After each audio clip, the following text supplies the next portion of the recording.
Samajwadi party के प्रतापगढ़ के जिला अध्यक्ष छविनाथ यादव से जब हमने इंटरव्यू लिया तो उन्होंने बताया कि 2003 में जब मायावती ने राजा भैया पर पोटा लगाया था, अगर मुलायम सिंह ने राजा भैया की मदद न की होती तो वो जेल में सड़ गए होते। इस पर आप क्या कहना चाहें? उमेश मिश्रा जी मेरे मित्र हैं और मित्र ही नहीं, मैं उनका बड़ा भाई हूँ। उमेश मिश्रा का कोई उत्पीड़न नहीं हुआ। उमेश मिश्रा जी ने जो भी ब्राह्मण तकलीफ में रहा, आप दिलीप की बात करते हैं, दिलीप तकलीफ में आए थे, उनकी अपनी रायबरेली थी लोगों से, और उनको जब दिक्कत आई है तो आप उमेश मिश्रा का मेरे तुरंत बाद उमेश मिश्रा का आप जाके इंटरव्यू ले लीजिए कि उमेश मिश्रा ही दिलीप को लेकर के राजा भैया के पास गए थे उनके मंत्री निवास पे, मेरे द्वारा, मैं वहां मौजूद था पहले से, वो लेकर के गए और उनकी पूरी समस्या सॉल्व हुई राजा से। तो नमस्कार भाइयों, द न्यूज सागर से मैं हूं सुशील मिश्रा और इस समय हम हैं उत्तर प्रदेश के प्रतापगढ़ जनपद के कुंडा विधानसभा क्षेत्र के बाबूगंज ज्ञान ट्रांसपोर्ट में। अगर कुंडा की बात की जाए तो कुंडा राजा भैया के नाम से जाना और पहचाना जाता है। आज हमारे साथ बातचीत करने के लिए हैं जनसत्ता दल लोकतांत्रिक पार्टी के राष्ट्रीय महासचिव डॉक्टर के.एन. ओझा जी। अगर डॉक्टर के.एन. ओझा जी की बात की जाए तो राजा भैया राजनीति में जिस दिन से वो आए हैं उसके पहले से राजा भैया के साथ जुड़ने वाले प्रथम कार्यकर्ता हैं। तो आज हम इनसे बहुत सारी बातें जानने का प्रयास करेंगे राजा भैया के विषय में। आपका स्वागत है हमारे चैनल। बहुत बहुत धन्यवाद। आप राजा भैया के साथ शुरुआती दिनों से हैं, तो जो है लंबे अरसे से बहुत से लोग जुड़े और अलग हो गए, लेकिन आप लगातार जुड़े हुए हैं, क्या करें? देखिए, मैं एक सामाजिक कार्यकर्ता भी था पहले, और मैं डॉक्टर हूँ, क्वालिफाइड डॉक्टर हूँ। मेरी अपनी परेशानियां थी। वो दौर जिस समय मैं राजा भैया से जुड़ा तो कांग्रेस का दौर था और माननीय नियाज हसन खाजी उस समय विधानसभा अध्यक्ष हुआ करते थे। तो उनके कुछ लोगों ने, क्षेत्र में बहुत ही अफरा तफरी थी, अराजकता बहुत ज्यादा थी, और इत्तेफाक की बात है कि उसके बाद मैं भी इन सब चीजों का शिकार हुआ था। तो हम लोगों ने प्रयास करके एक तलाश कर रहे थे कि कोई आए जो सामाजिक विसंगतियों को दूर करे, दबे कुचले लोगों की मदद करे। और मैं, हालांकि दबे कुचले वर्ग जैसा कि सो कॉल्ड नेता लोग बोलते हैं, मैं उस वर्ग से नहीं आता, और संपन्न तो नहीं कह सकता, लेकिन हैंड टू माउथ भी नहीं था। इसके बावजूद दिक्कतें थी लोगों से, गुर्गों टाइप के लोगों से। तो हम सब लोगों ने मिल करके उस समय जब 93 में राजा भैया का प्रवेश हुआ तो मैं प्रथम कार्यकर्ता के रूप में अपने संरक्षण के लिए मैंने उनको ज्वाइन किया था, और मेरा सौभाग्य हुआ कि मैं प्रथम कार्यकर्ता हो गया। राजा भैया के पिताजी राजनीति से तो बहुत दूरी है उनकी, तो राजा भैया को राजनीति में लाने के लिए किसका श्रेय जाता है? कौन है? राजा भैया ऐसे नहीं आए, पूरी जनता उनके यहाँ रोजाना ट्रैक्टरों में भर भर के आती थी। क्षेत्र की बहुत जनता आती, 50,000 की संख्या से ज्यादा लोग आए कि आप आइए आइए आइए। और बड़े महाराज, माने राजा भैया के पिताजी, हम लोग उनको बड़े महाराज करते हैं, आदरणीय बड़े महाराज जी, उन्होंने, राजनीति से उनका कोई इंटरेस्ट भी नहीं है, तो उन्होंने खुद हाँ नहीं किया। उनके गुरु थे बंगलौर में महाराज जी के, तो उन्होंने गुरु जी के पास भेजा कि अगर गुरु बाल योगी जी, अगर आप गुरु जी के पास जाइए और अगर वो अनुमति दे देते हैं, वो परमिशन कर देते हैं, ऑर्डर कर देते हैं, तब आप आएंगे। तब उस समय आदरणीय गोपाल भैया और राजा भैया ये बंगलौर गए और गुरु जी ने आज्ञा दे दिया, आशीर्वाद दिया अपना उन्होंने कि जाओ राजनीति में प्रवेश करो और जनता की सेवा की अगर भावना है तो राजनीति में आप जाके प्रवेश करिए और जनता की सेवा करिए, आप आगे बहुत जाएंगे। उनके आशीर्वाद से फिर जो है परमिशन मिल गई। अच्छा डॉक्टर साहब, एक सवाल है। लगभग 3 दशक से राजा भैया लगातार यहाँ पर विजयी होते रहे हैं, लेकिन इन 3 दशक में राजा भैया के साथ जुड़ने वाले लोग जब जुड़ते हैं तो आप समझिए, जब राजा भैया के पास आते हैं तो पैदल आते हैं, लेकिन जब वहां से राजा भैया से दूर जाते हैं तो एक फॉर्च्यूनर गाड़ी और मन में एक सपना लेकर जाते हैं कि राजा भैया को राजनीति में अब की परास्त करेंगे। इस पर आप क्या कहना चाहते हैं? मैं इस पे बहुत बड़ी बात नहीं कहना चाहूंगा। अब चूंकि हमारा अपना एक एक्सपीरियंस है 30 साल का, और जितने लोग ऐसे, जितने लोग आए और बड़े बन के गए, आने सारे के सारे लोग फटे चप्पलों में थे, किसी के पास कुछ नहीं था। दयालु है राजा, बल्कि इस बात पे हमारी उनकी कभी बहस भी होती थी। मैं सीनियर आदमी हूँ, कभी बातें उनसे मैं खुल करके जो भी दिल में रहता मैंने कई बार, मैं अक्सर कहता था कि जिनकी जितनी जरूरतें हैं इतनी कृपा मत करिए। लेकिन अब वो राजा है, दयालु हैं, रोज अपनी समस्या बता के, बेटी की शादी ये है, बीमार है, मेरे पास पैसा नहीं है, घर नहीं है, सारी व्यवस्थाएं उनकी होती रही। और उसके बाद फिर उनकी एम्बिशन, और उनको ये लगा, जैसे मैं ही हूं, मैं अपना उदाहरण अपने ऊपर ही सोच के मैं सारे निर्णय लेता हूं। आज मैं राजा भैया के साथ में हूं 30 साल से, तो पूरी जनता बहुत ही सम्मान करती है, बहुत सम्मान करती है, इतना सम्मान करती है, इसी में मैं दिमाग से पागल हो जाऊं। राजा भैया के नाते लोग सम्मान कर रहे हैं, उन्हीं के दम पे हम लोगों की सेवा भी कर रहे हैं, उन्हीं की ताकत से सेवा करते हैं, उन्हीं के सिद्धांतों को लेके चल रहे हैं सबके बीच में। और इसी में मेरा दिमाग ये खराब हो गया कि सारे लोग मुझे प्रणाम कर रहे हैं, सारे लोग मेरी इतनी इज्जत कर रहे हैं, तो लोगों को ये गलतफहमी हो जाती है कि ये मेरा अपना व्यक्तिगत है। और उनकी एम्बिशन और गद्दारी, जिसके खून में गद्दारी है वो करेगा, ये जीन्स में ही होता है, और वो करेगा। तो उनके दिमाग में आता है कि मैं बहुत बड़ा हो जाऊंगा, और बड़बोलापन सबके अंदर आ जाता है कि मेरी वजह से राजा हैं, मैंने ये कर दिया। तो जो विपक्षी लोग हैं राजा के, उनके दिमाग में ये आ जाता है कि इसकी वजह से राजा है, उसकी वजह से राजा है, इसकी वजह से राजा हैं वो। और जितने भी विरोधी लोग हैं सोचते हैं चलो एक आदमी टूट गया, उसको सपने दिखाए, और सपने दिखा के सारे लोग चुनाव लड़ चुके हैं। जितने लोग गए करीब करीब एक आध को छोड़ के सब चुनाव भी लड़े हैं, और सबको संरक्षण मिला हमारे विरोधी पार्टियों के नेताओं का, जो जीलस हैं। राजा ने किसी को नुकसान नहीं किया, निर्दलीय चुनाव लड़ते रहे। लेकिन जो लोग जीलस हैं और जिनको ये भय है कि राजा की वजह से हमारा कद छोटा हो रहा है, उन लोगों ने ऐसे लोगों को संरक्षण देकर के आगे बढ़ाया, और उसके बाद उन्होंने चुनाव लड़ा, और सारे नतीजे आप देख रहे हैं। 30 साल से जो भी नतीजा है वो सबके सामने है। एक सवाल ये है कि राजा भैया से जुड़ने वाले लोग समाज में राजा भैया के नाम पे समाज के लोगों को उत्पीड़ित किया है, उत्पीड़न और फायदा उन्होंने उठाया, आरोप राजा भैया पर लगा। इस पर आप क्या कहेंगे? देखिए, मैं इस पे ये सिर्फ इतना ये कहना चाहूंगा कि जैसे आप देखेंगे 1.5 लाख 1,36,000 पिछली बार वोट मिला था। इतनी बड़ी संख्या है, संख्या बहुत ज्यादा है, कार्यकर्ता बहुत हैं, और ये कोई भी नेता 24 कैरेट्स उसमें से सिलेक्ट नहीं कर सकता है कि सारे लोग 24 कैरेट के हैं। उसी में से कुछ लोग हैं, उसी में से कुछ लोग हैं वो ऐसा करते होंगे। लेकिन एक चीज की गारंटी हम आपको देते हैं कि हम लोगों को जानकारी, राजा की बात तो बहुत बड़ी है, हम लोगों को अगर जानकारी इस तरह की जनता देती है, कहीं से जानकारी हो जाती है तो उस पर तुरंत नियंत्रण किया जाता है, और राजा को अगर जानकारी हो जाती है तो उन्मूलन कर दिया जाता है, तुरंत उसमें सुधार आता है। एक भी पब्लिक, आप पत्रकार हैं और प्रोग्रेसिव हैं, अभी बच्चे हैं और प्रोग्रेसिव हैं आप, और क्रांतिकारी हैं, आपको खोजना चाहिए। एक भी व्यक्ति आप क्षेत्र का नहीं ला सकते कि जिसके साथ कभी कुछ, क्योंकि 80% 70% हमें वोट मिल रहे हैं, तो ज्यादातर लड़ाइयां या सब आपस में हो जाता है।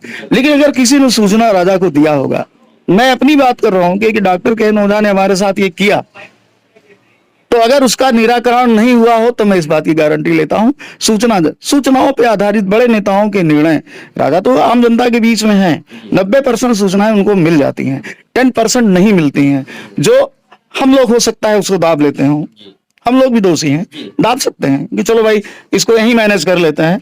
10% नहीं मिलती, तो उन 10% में एक भी व्यक्ति आप खोज के नहीं ला पाएंगे कि जिसने किसी की भी शिकायत, किसी भी उत्पीड़न, छोड़िए उत्पीड़न तो होता ही नहीं है, अगर किसी भी तरह की कोई प्रॉब्लम किसी ने क्रिएट किया होगा, कैसे भी किया होगा, अगर राजा की जानकारी में आया है तो सीधे सीधे न्याय हुआ है, उन्मूलन हुआ है, न्याय हुआ है। पिछले 3 दशक से किसी पार्टी ने कुंडा में ऐसा कोई प्रत्याशी, कोई पार्टी नहीं दे पाई है आज तक कि जो राजा भैया को टक्कर दे सके। लेकिन अब की समाजवादी पार्टी ने गुलशन यादव को यहां से प्रत्याशी बनाया, जो कि राजा भैया से ही गुलशन यादव ने राजनीति के गुण और दांव पेच सब कुछ सीखा है। गुलशन यादव दावा करते हैं कि अब की राजा भैया को हराएंगे। इस पर आप क्या कहना चाहेंगे? देखिए, दावे पे उस पे तो मैं कमेंट भी नहीं करना चाहता हूँ।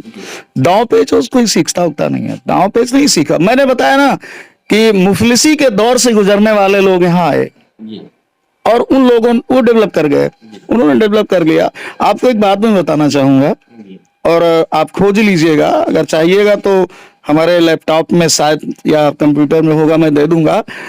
ये गुलशन यादव ये कहता है कि मेरी पत्नी चेयरमैन है, मैं चेयरमैन था। जाके देखो, आपकी राजा की तख्ती, राजा के फ्लैक्स लगा के, राजा की फोटो लगा के, और मैं वीडियो आपको दे सकता हूं कि राजा भैया जिंदाबाद, राजा भैया जिंदाबाद कहते हुए गली गली में घूम करके, राजा भैया के नाम से ही तो चुनाव, पूरे चारों विधानसभा में कौन प्रधान होगा, कौन बीडीसी होगा, कभी भी राजा भैया ने इस पे हाथ नहीं डाला। कौन चेयरमैन होगा, अपना व्यक्तिगत कैंडिडेट उन्होंने कभी खड़ा नहीं किया।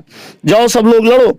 और इन लोगों ने कुल मिला के सेवक थे, पक्के सेवक थे, तो टीमें मिल करके और राजा भैया जिंदाबाद कहते हुए और राजा भैया की फोटो लगा के, तख्ती लगा के, घूम करके चुनाव इन्होंने जीता है। पहली बार राजनीति पे आए हैं। और इस बात बिरादरीवाद का देख ही रहे हैं आप क्या है, बिरादरीवाद है। अखिलेश जी ने भी सोचा कि चलो भाई एक यादव ही तोड़ो राजा भैया से, और उन्होंने तोड़ लिया। और बिरादरीवाद चरम पे है, चरम पे हुआ इस बार।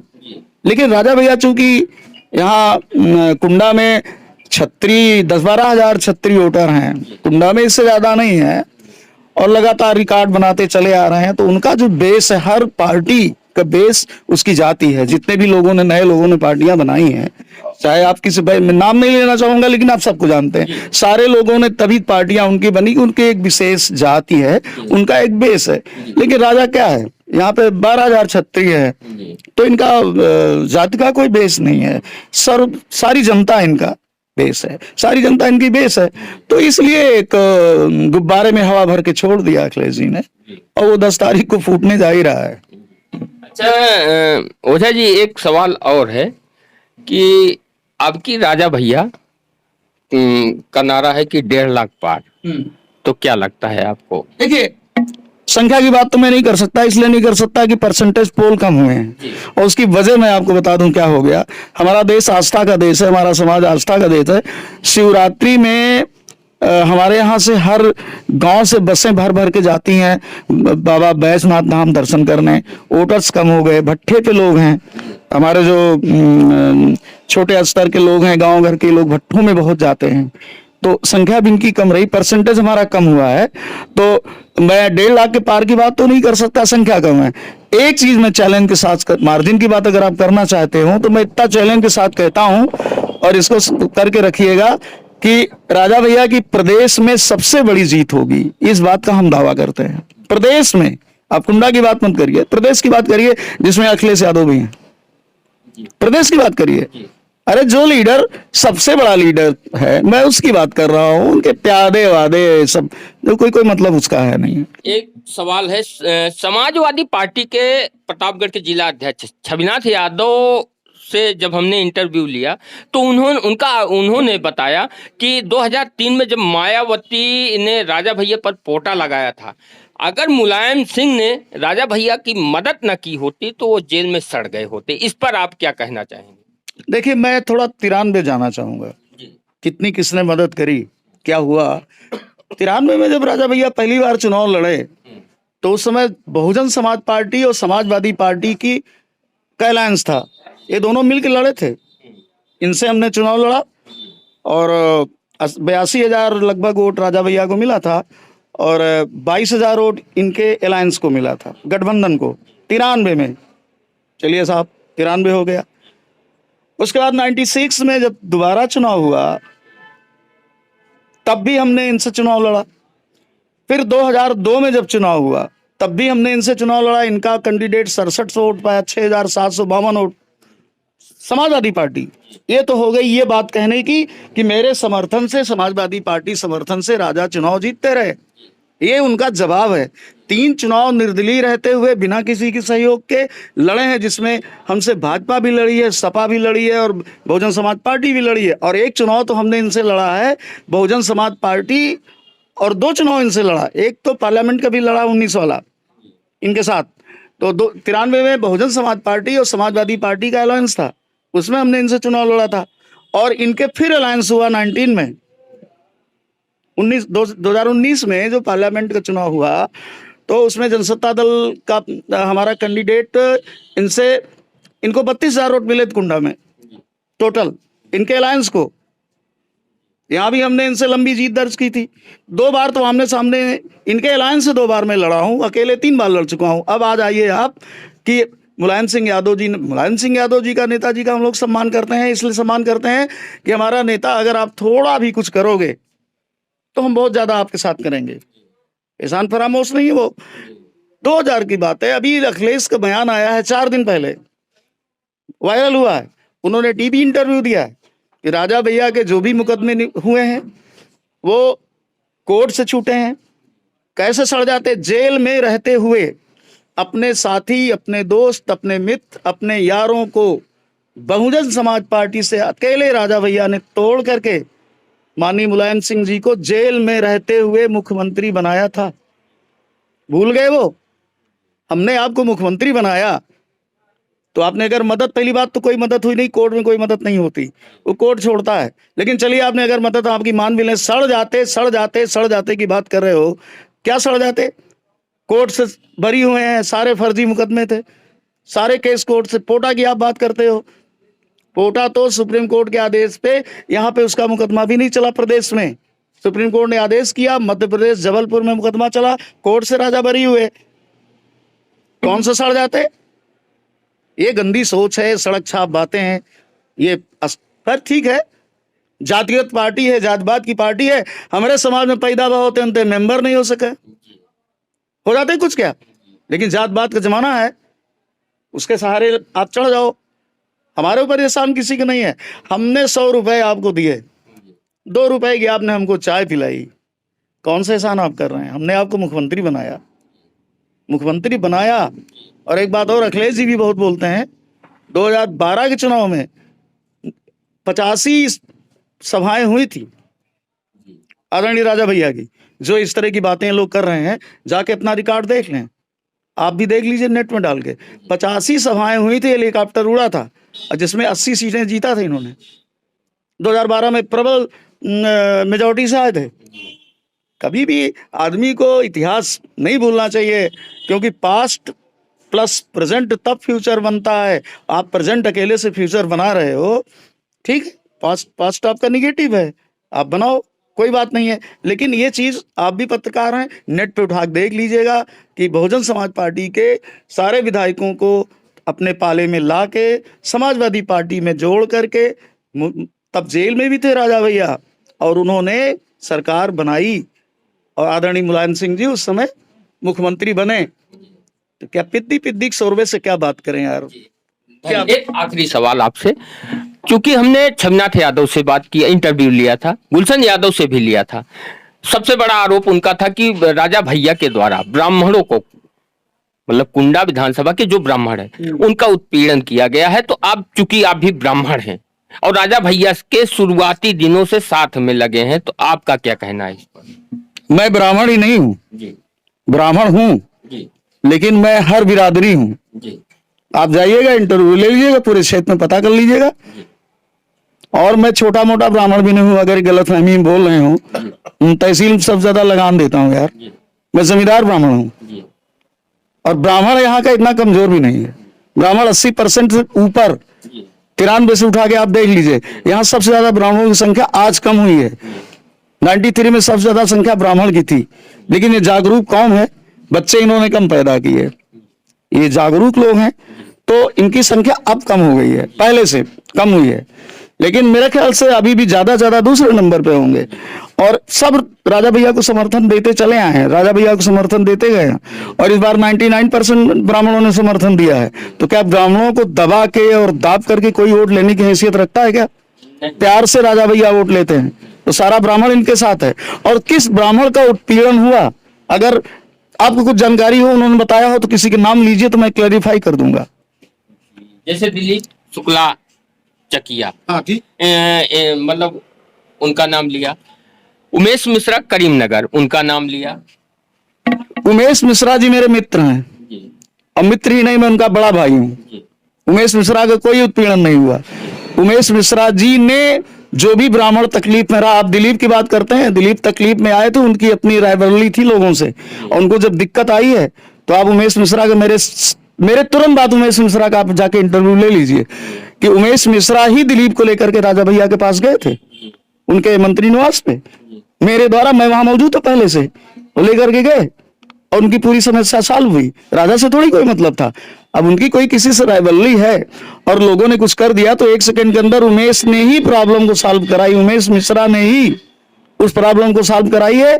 और मैं आपसे अनुरोध करूंगा कि मेरे तुरंत बाद आप उमेश मिश्रा का इंटरव्यू लीजिए और उनसे पूछिए कि आप दिलीप को लेकर के आप राजा भैया के पास गए थे, डॉक्टर साहब से बात करके, डॉक्टर साहब वहां मौजूद थे कि नहीं, और समस्या का समाधान हुआ था नहीं। राजा ने एक ही चीज पूछी, जी दिलीप जी हमसे आपको क्या तकलीफ, तो बोले नहीं आपसे मुझे कोई तकलीफ नहीं है। ये रिमर है, उनकी तकलीफ दूर की गई थी। आज उमेश मिश्रा उनका पूरा परिवार राजा के साथ है।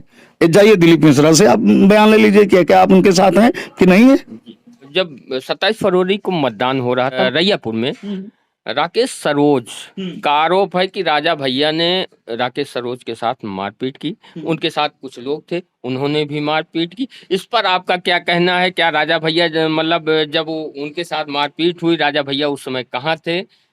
राजा भैया नहीं थे, वो किसी भी तरह का विवाद वहां हुआ था, उसका वीडियो सामने आया है, विपक्षियों ने ही वीडियो दिया है, सारा वीडियो। कहीं पे राजा भैया दिख रहे हो बताइए आप। इस तरह का काम कोई करेगा? आप ये बताइए हमको। पोलिंग चल रही है, अब आजकल वीडियो का जमाना है, पोलिंग चल रही है और राजा भैया ने कभी इस तरह कोई काम किए नहीं। ये घटना सिर्फ उनको बदनाम करने के लिए, जैसे कि साजिश रची जा रही है, तो ये हुआ कि चलो उनको डिफेम कर दो। डिफेम करने के लिए एफआईआर भी हुई है, डिफेम करने के लिए, लेकिन वीडियो जो वायरल हो रहे हैं उन्हीं के द्वारा वायरल हो रहे हैं, उसमें कहीं भी राजा कहीं फिगर में हो कोई दिखाए ना। बहुत बहुत धन्यवाद आपको। तो ये थी डॉक्टर के.एन. ओझा जी से एक छोटी सी बातचीत। आप लोगों से एक ही रिक्वेस्ट है कि यदि अभी तक आप लोगों ने हमारे चैनल द न्यूज सागर को सब्सक्राइब नहीं किया है तो कृपया वीडियो पसंद आए तो वीडियो को लाइक करें और हमारे चैनल द न्यूज सागर को सब्सक्राइब करना ना भूलें। धन्यवाद।